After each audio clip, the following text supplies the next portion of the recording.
ஆலயா cotton வேட்டிகள் ஷர்ட்டுகள் wedding celebration.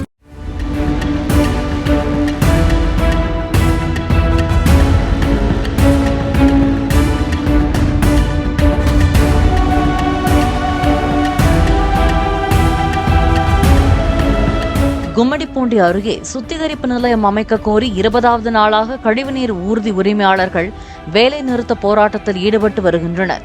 இதனால் பல வீடுகளில் செப்டிக் டேங்க் நிரம்பி பாதிப்பு ஏற்பட்டுள்ளதாக கூறி வட்டார வளர்ச்சி அலுவலகத்தை முற்றுகையிட்டு குடியிருப்பு வாசிகள் அதிகாரிகளுடன் வாக்குவாதத்தில் ஈடுபட்டனர். கும்மிடிப்பூண்டி வட்டார கழிவுநீர் நலச்சங்கம் சார்பா இன்னைக்கு 20 நாளாகவே கழிவு லாரிகள் ஆர்ப்பாட்டத்தில் ஈடுபட்டிருக்கோம். அதுக்கு முக்கிய காரணம் சுத்திகரிப்பு நிலையம், கும்மிடிப்பூண்டி பகுதிக்கு சுத்திகரிப்பு நிலையம் வேண்டி தான் இன்னைக்கு வேலை நிறுத்த ஈடுபட்டிருக்கோம். அது எங்களுக்கு இப்போ என்ன பிரச்சனைனா, அதனால 20 நாள் ஆயிடுச்சு இன்னைக்கு வண்டி நிறுத்தி. இன்னைக்கு மக்கள் கிட்ட பார்த்தீங்கன்னா இன்னைக்கு பெரிய போராட்டமே இன்னைக்கு கூட பிடிஓ கிட்ட ஒரு பெரிய போராட்டம் நடந்தாங்க. காரணம் அவங்களுடைய செப்டி டேங்க் எல்லாம் ஃபுல் ஆயிடுச்சு, தண்ணி எடுத்து ஆகணும். அப்படி இல்லைனா அவங்களால எதுவுமே யூஸ் பண்ண முடியாது. நோய் தொற்று இருக்குது, பக்கத்துல ஸ்கூலு பப்ளிக் குழந்தைங்க எல்லாருமே பாதிக்கப்பட்டிருக்காங்க. எங்களோட கோரிக்கை இதுதான்.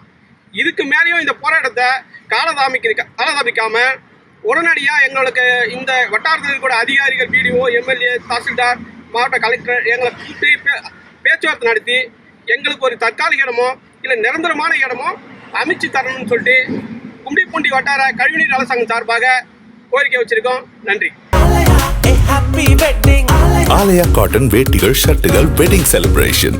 பிளே ஸ்டோர் மற்றும் ஆப் ஸ்டோரில் இருந்து பாலிமர் செயலியை QR கோடு மூலம் பதிவிறக்கம் செய்யுங்கள். செய்திகளை உடனுக்குடன் பெறுங்கள்.